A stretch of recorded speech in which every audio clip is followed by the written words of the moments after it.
The Seltzer Motor Centre in Latvia was to host its 20th MXGP event in 2025. And after a few weekends of the hard packed tracks and the deep mud, I think many of the riders that excel in those soft terrains were really looking forward to a weekend of sand in Herlings.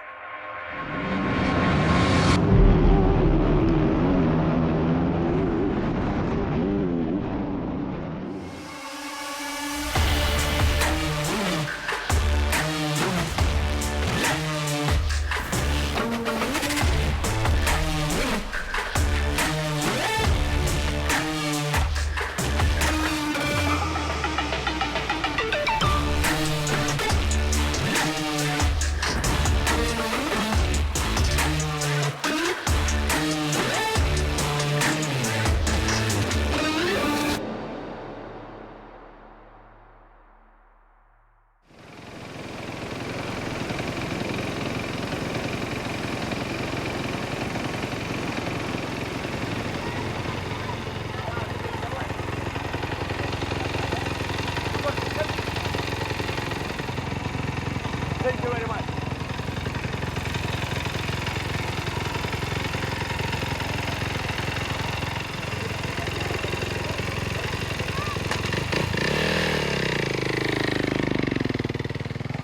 So yeah, I start my motocross career with the 461 number, but never means something to me. I just picked that one because when I came back from Supermoto to motocross, then I was riding with the 61 before, and then when I start motocross, then all the numbers with the 61 was taken, and only the 461 was not. So I just picked that one, but actually it didn't mean anything to me. And then I wanted to change, and then I went to Kawasaki, and then at that moment I thought like, maybe it's a right moment to change everything and to start again, let's say a new thing. And yeah, I changed my number to number 3, but also like that didn't mean anything. I just wanted to have just a single number on the bike. Some was taken already. I just like the number and how it looks, and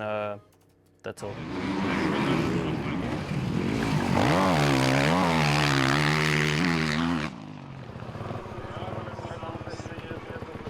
So I like my position at the moment to have the red plate for sure. It's nothing is done yet, but it's just a good feeling to have it, because I have been chasing that almost all my career, and to have it means a lot. But like I say, nothing is done. I'm on really good position with some points ahead. But yeah, still now many GPs to go. But yeah, like definitely it means a lot. Also, I had it in 2021 and just lost it the last round, and that was really painful. And still, when I talk about it, it remembers me that feeling. I think it's the worst feeling in the career to lose the championship for a few points, but yeah, that's how it is.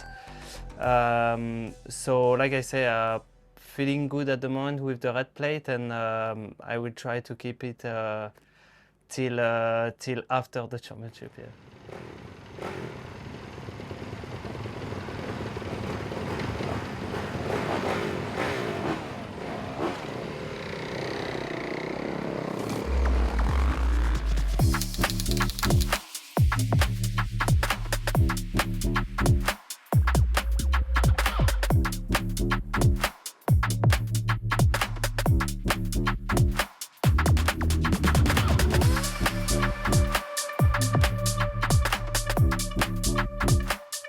perfectly prepped start straight, getting drier all the time.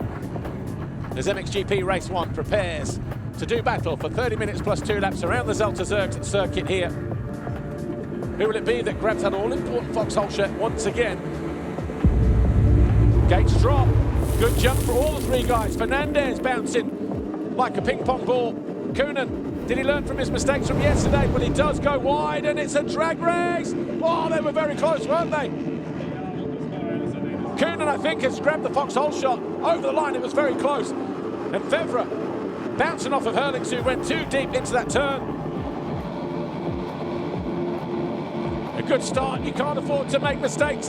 Koonen languishes in that turn. Herlings takes over the lead immediately. That's great for Fevre, but he gets pushed back to 4th.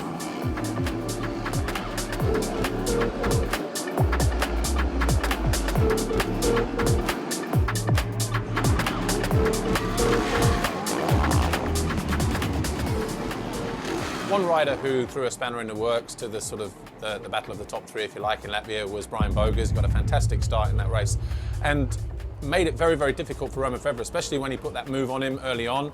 And it turned out it was a crucial move as well in terms of the battle for the championship, because had Bogers not made that move on Fevre when he did, Fevre would have had a bit more free rein to go chasing after Jeffrey and Lucas later on in the race. But as it was, Brian Bogers was not the mobile chicane, but you've got a guy who's down the lower end of the top 15 in the championship, but a very accomplished sand rider as well, coming from the Netherlands, let's not forget that.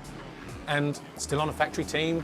When he gets good starts in those kind of conditions, we know he can be dangerous in terms of making it difficult for other riders. And in this case, he made it difficult for Romain Fevre, and Fevre just couldn't find a way through. In fact, I think he fell again trying to find his way past him and lost more ground before he eventually sort of settled at the end of the race. But it was an expensive race for Romain Fevre in terms of points at the top of the championship.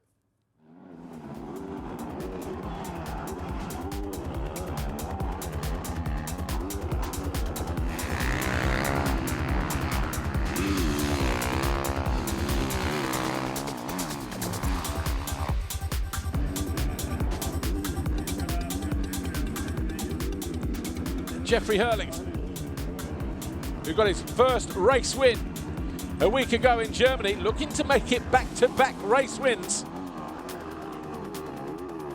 And just his 2nd race win of the season. Down to the finish. Herlings will master the young pretender. He wins race 1 by just over 2 seconds. His 2nd win of the season.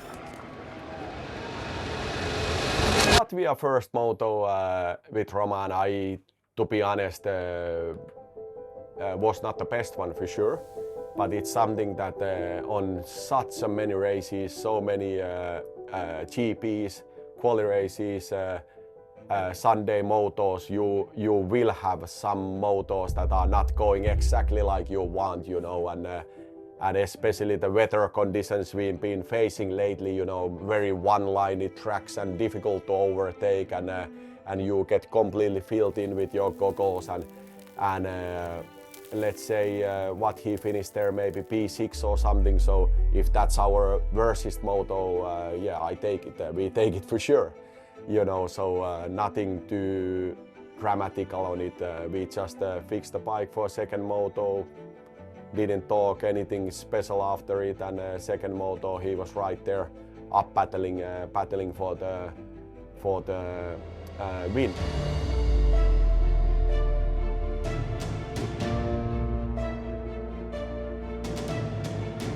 Actually, I took quite a good start in Latvia, the first moto, and then the 2nd turn we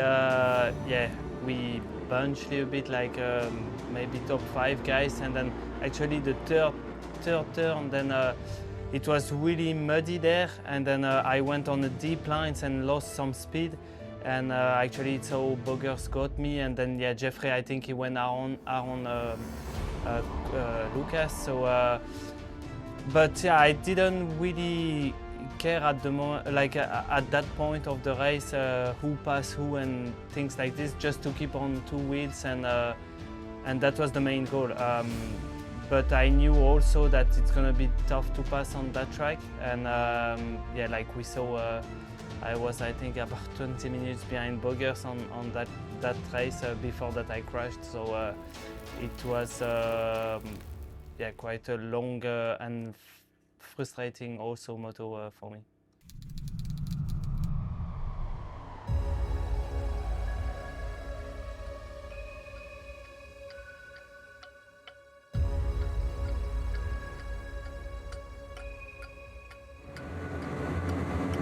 Gates drop now, a good reaction from Koonen. Herlings will hold a nice tight line as everybody else runs wide. The experience of the 84, and he does exactly what he does in race one. Febvre this time choosing not to get boxed in. He goes to the outside, the same three riders in the first couple of corners. Moto even, sorry, in fourth place. Jago Hirt gets alongside and finds his way past Andrea Bonacorsi as he moves into fifth place on the number 93 Monster Energy Yamaha.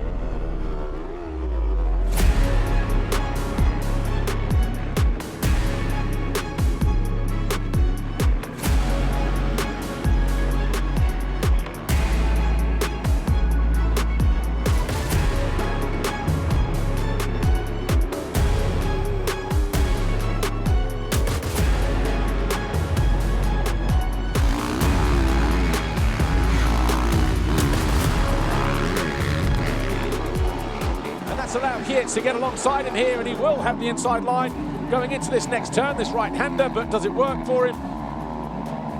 Yes, it does. Hirt, the Belgian, up into fourth place.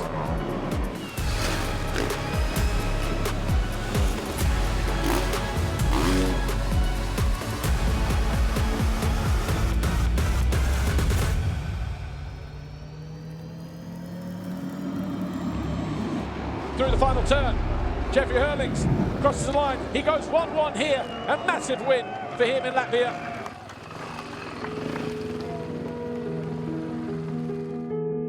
Jeffrey Herlings totally dominated the field at Kegums. He's now won there 3 years in a row, and that's 9 years in total he's won at that track. And that actually equals his best ever result at a single track. And after that weekend, Jeffrey leaves Latvia as the clear king of Kegums.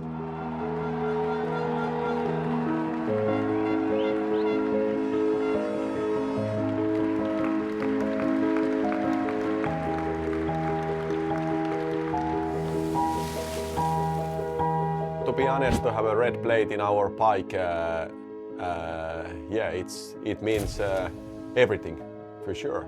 You know, we work for that. We do all for it. You know, all training, testing, all the preparation that you are basically getting the red plate, and eventually, of course, the goal is to do podiums, to win and to win the big thing, you know, the world title. That's the goal. But to get the red plate is the first real step towards that, and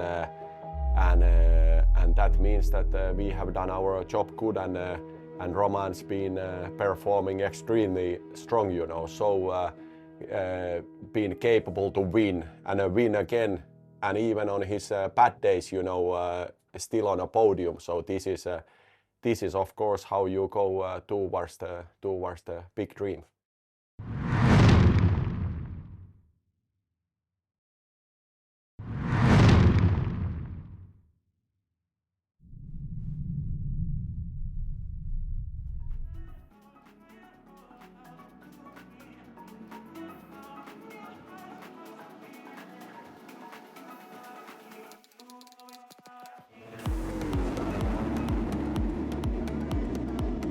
Langenfelder sides his way across the front of everybody. Both the Triumphs go down. De Wolf is down as well.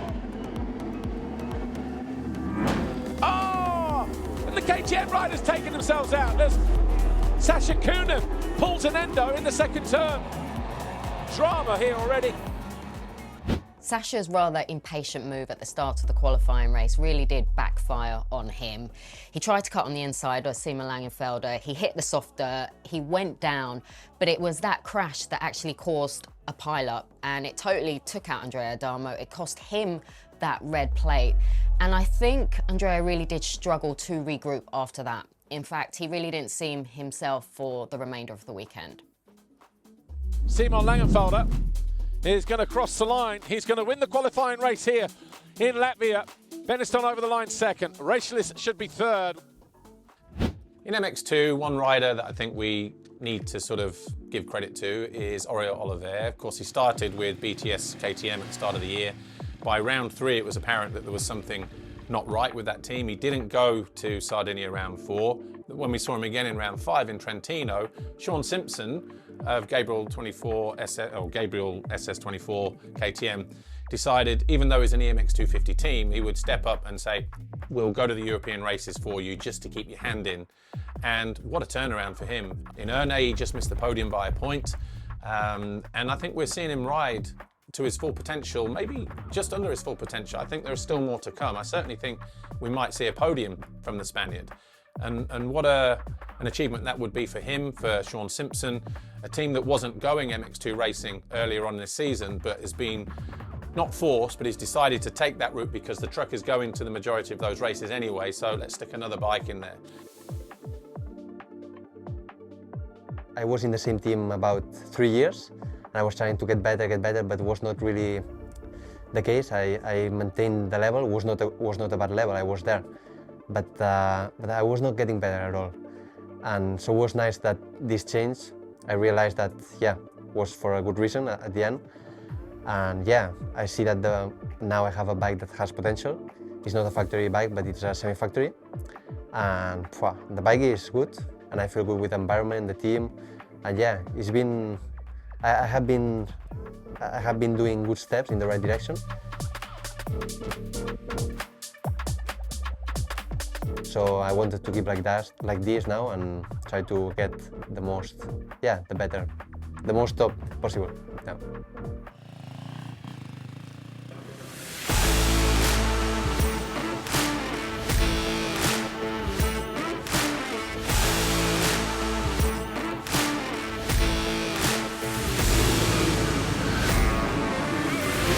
MX2 race 1 bursts into life, and it's Sevens who tries to get across. But Langenfelder holds a nice tight line, but it's Sasha Kunin over the line for the 8th time this year. Langenfelder right there behind him in second.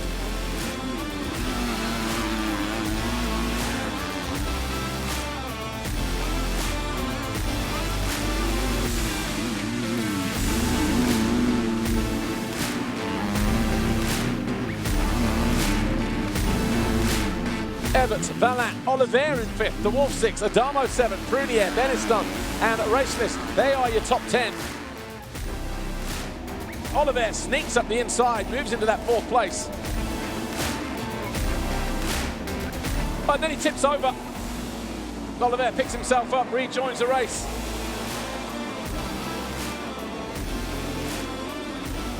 Back end lighting up there from Oliver. That brings Adamo just a little bit closer. Adamo looking to capitalise here if he can. Good response, good recovery though from the Spaniard on the 51. Gabriel SS24 KTM rider. Adamo tipping over, coming out of that left-hand turn. He drops from 8th place.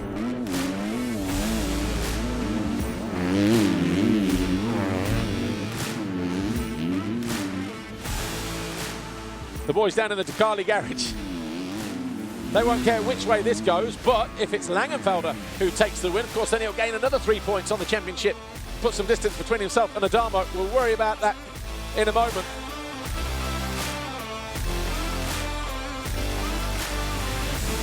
Sasha Kunin wins race 1 here in Latvia.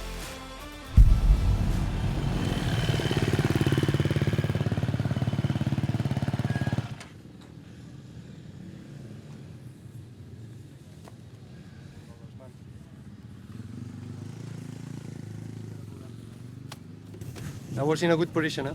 You were.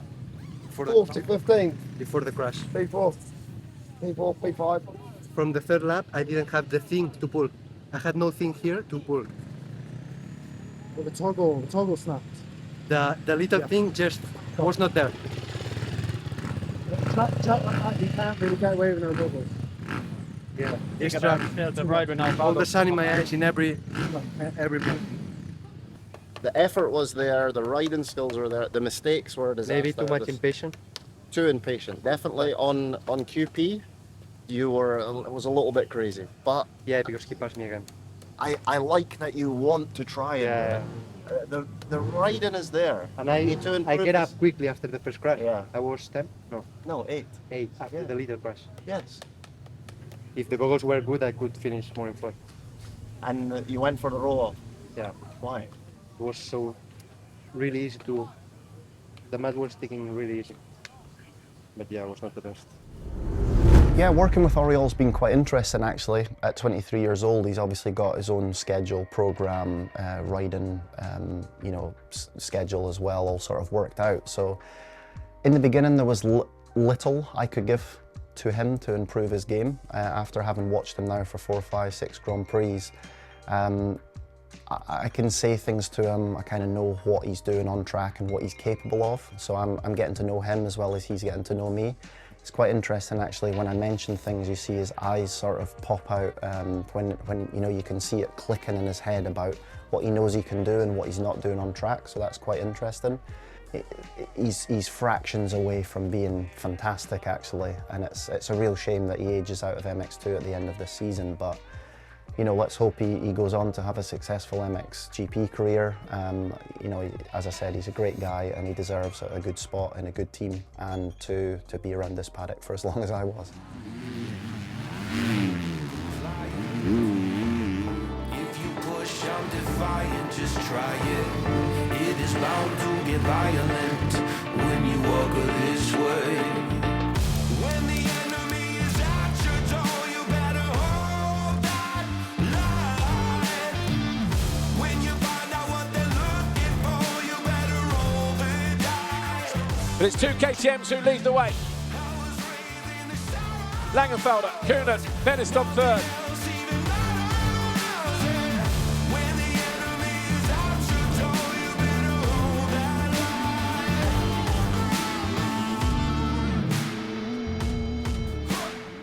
Langenfelder continues to lead for now. But it was Sasha Kuhnen just with the fastest lap. Latter, his weekend going from bad to worse. Didn't finish in race 1. Has to retire from race 2. 0 points on the board for the Honda HRC rider this weekend. Watch this here a moment ago. Perez down the inside, De Wolf. They almost came together here as De Wolf went through. Somehow Perez stayed up. De Wolf now up in the 4th place.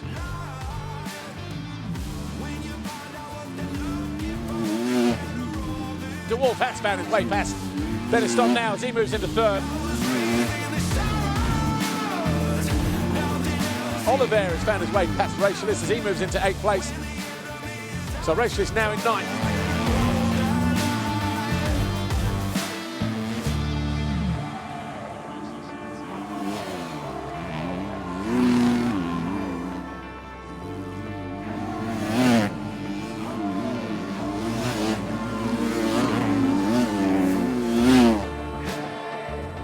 De Wolf. Will there be a pass here at the end of the straight? Yes, there will. He just picks his front wheel up, gets out of the line, goes to the outside. And Sasha Kuhnen there, what was the hand gesture for?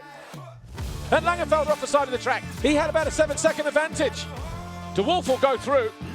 He's a couple of corners away from taking the flag. He's going to win. De Wolf will win race 2, but he was gifted that on the final lap. What we're saying, then, boss. Maybe get your jersey. Sorry. Yeah, I mean, Already yesterday. you always got to look for more, but I think we're battling in and around those factory guys week after week now, and I think it's only a matter of time before we can get the starts that he deserves, put himself in a good position, and another sniff at a podium's not going to be far away. So we need to keep doing what we're doing and do anything extra that we can to try and get him out the gate. And I think if we keep doing that, we're not going to go far wrong. Keep him in one bit. Seems happy. We're all enjoying working with him. Guillen's had a good weekend. Just need to keep this ball rolling. Sweet. See you, Mary. Well, that do it. Catch you later. Third overall then in Latvia for Kai de Wolf. He won race 2, but he celebrated that victory like he just won the championship. The reality though was he's still lost ground over the leader. He's now 31 points down going into Matterley Basin. Simon Langenfelder will be kicking himself because second overall, he threw away a race victory and the overall Grand Prix, but regardless, the 27 has now moved 27 points clear at the top of the championship, regaining that championship leader's red plate. And Sasha Kunin, well, he was looking at second overall in the Grand Prix until that mistake from Langenfelder. And of course, he was in it to win it. He was right there where he needed to be when the German made that mistake. And Sasha Kunin picking up his first Grand Prix win of the season. Matterley Basin in one word, hectic. Spectacular. Fun. Fast track. Big jumps. Fast.